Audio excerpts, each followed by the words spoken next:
I think it's only a matter of time before one of them figures out how to file state kidnapping charges. Well, we have quite the dilemma in the Democrat Party, and I think you're going to enjoy this one. While MSNBC is talking about kidnapping charges for these deportations, CNN just released this amazing poll that proves the majority of Americans, the mass majority, approve of the deportations. Now, before we start the video, please like the video. It's the #1 way you can help this channel, and it helps others get this information as well. Let us begin.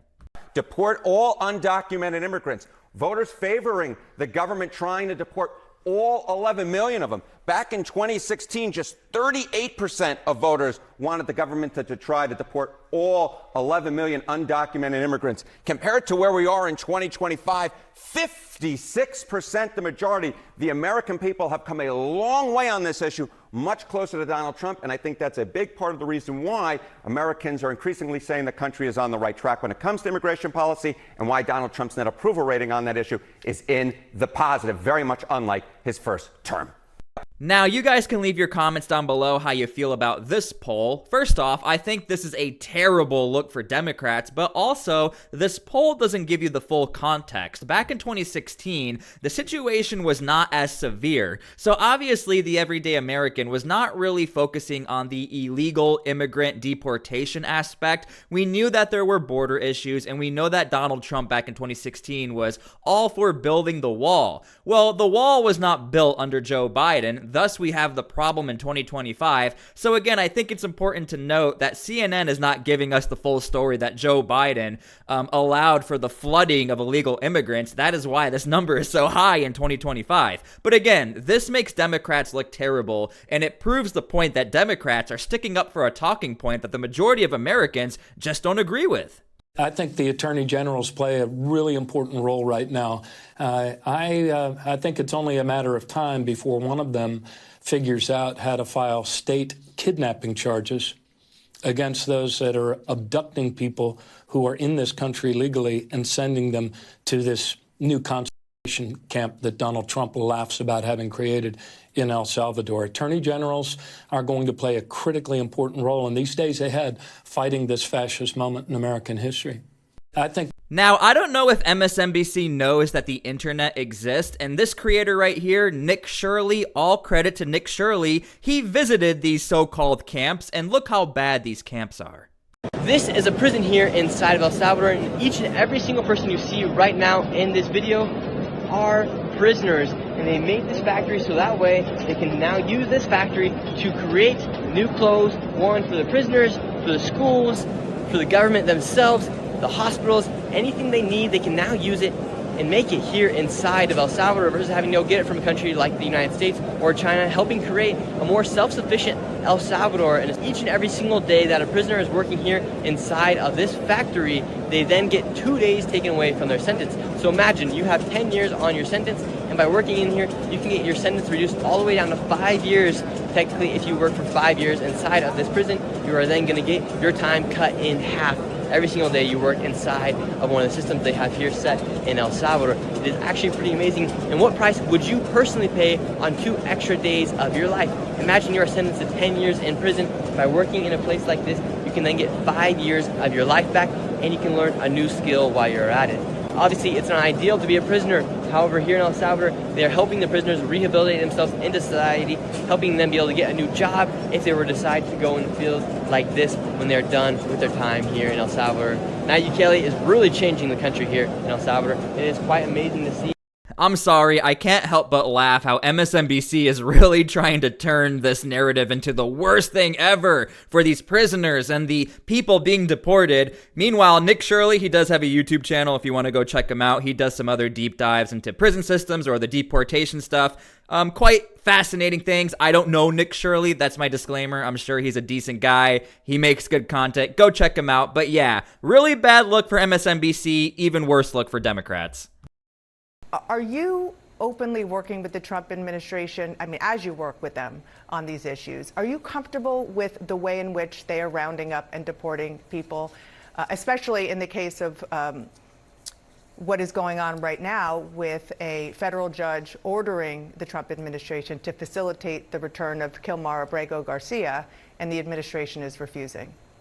Well, you know, one thing I'm clear on is that I'm not a hypocrite.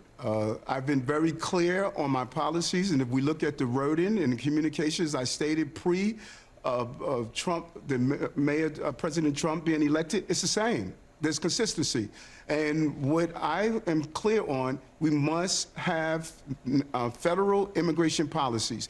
When you allow an open border and you allow anyone to come through, you have a $7.5 billion price tag on our cities. El Paso shouldn't be going through this. Chicago shouldn't be going through this. New York shouldn't be going through this. Yeah. I don't control immigration. And I hear you. And you've been really... Now, as you can see, the New York City mayor, he's not falling for this trap of, I'm going to be on your side. We are seeing in real time, live on national television, trying to figure out who's on whose side, and Democrats are very guilty of this right now, to try and figure out or try and probe, hey, do you support these deportations or not? Now, I want to make a disclaimer. For anybody who doesn't know, New York City politics is so confusing. On one hand, they're very liberal, like you have AOC from New York City or represents a New York district, but on the other hand, they're actually very conservative at the same time. That is why you're probably a little confused. Why is the New York City mayor not so in favor of these deportations? I just want to give you guys something that's noteworthy. Even New York City voted not in favor of illegal immigrants voting in their election. So again, they have a very backwards political system there, but overall speaking, they're way more conservative than you think they are.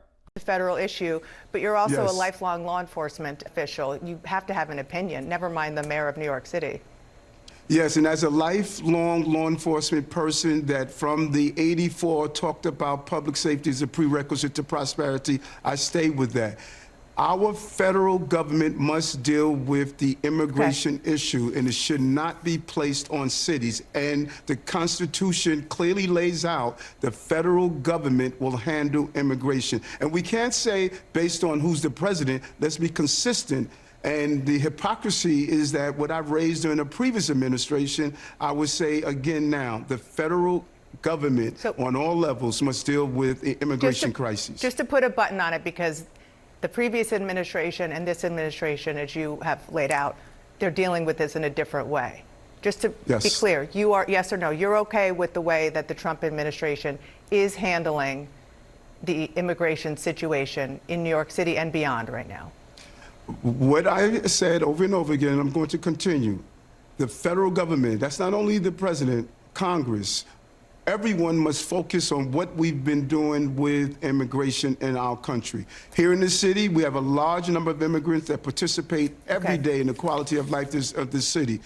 The mayors should not have to do this. That includes the Chicago mayor, the Denver mayor, the Houston mayor. I'm not asking if you have to do it. I'm asking if the way the federal government is doing it makes you comfortable or not.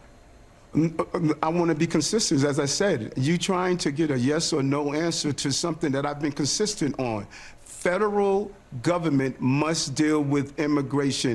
Again, what we are seeing in real time is trying to figure out whether or not this mayor is on the side of the Democrat or not, even though the mass majority of Americans agree with these deportations. I also want to point out, this is like if you ask me, hey, do you think that the NASA shuttle program, do you think it should have had wings or not? Because Elon Musk, his spacecraft don't have wings, so what's up with that? Do you think that's a failed program? Would you have done something different? I'm not an expert in that.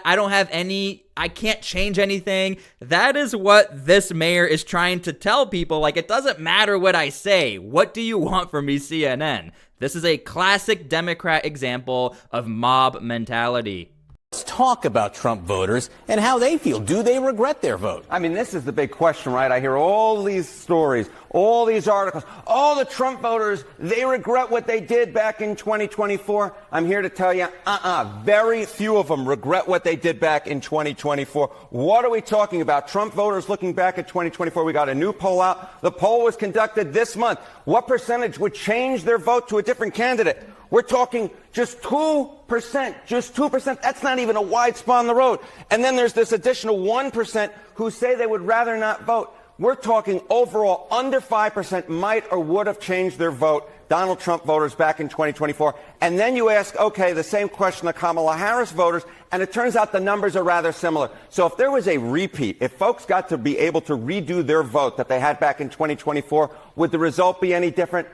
I doubt it would be. I doubt it would be, or it would still be extremely close. The bottom line is, for all this talk of Trump voters regretting their vote, in the numbers, it really just doesn't show up, John. So the stickiness with Trump voters and President Trump in this presidency, how does it compare to his first presidency? Yeah, okay. So, I was interested in sort of a historical analogy here, sort of, does this look similar or different from back in 2017, looking at 2016? Well, in February of 2017, 4% of Trump voters say they'd shift their vote. That's actually slightly more than the 3% this time around. So, you look back, you say, okay, there's these Trump voters who really regret their vote. Historically speaking, they really don't regret their vote. And if anything, the number this time around is actually smaller than it was the first time around. And it's certainly smaller than the number we saw coming out of 2020, of course, after the events of January 6th. So the bottom line is this. If there's some idea out there that Trump voters are going around, man,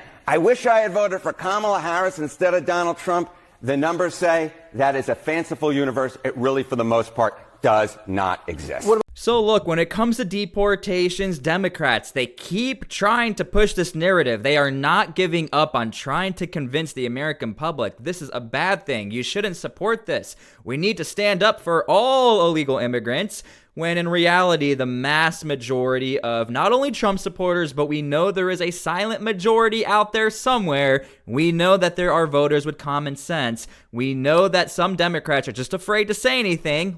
You even saw the New York City mayor had no problem with saying, yeah, we need these deportations, and there's many more. The mass majority of Americans actually stand with Donald Trump, and they like these deportations. I don't know how much longer this narrative can last. It's almost as if Democrats need another signal gate, or they need something to happen in order to all get on board with and try to push that messaging, but it's getting worse and worse for Democrats as far as this particular talking points when it comes to deportations. It's looking very bad for them right now. Anyway, thank you guys for watching this video. Thank you guys for your comments. Thank you for your likes, and we'll see you all later. God bless.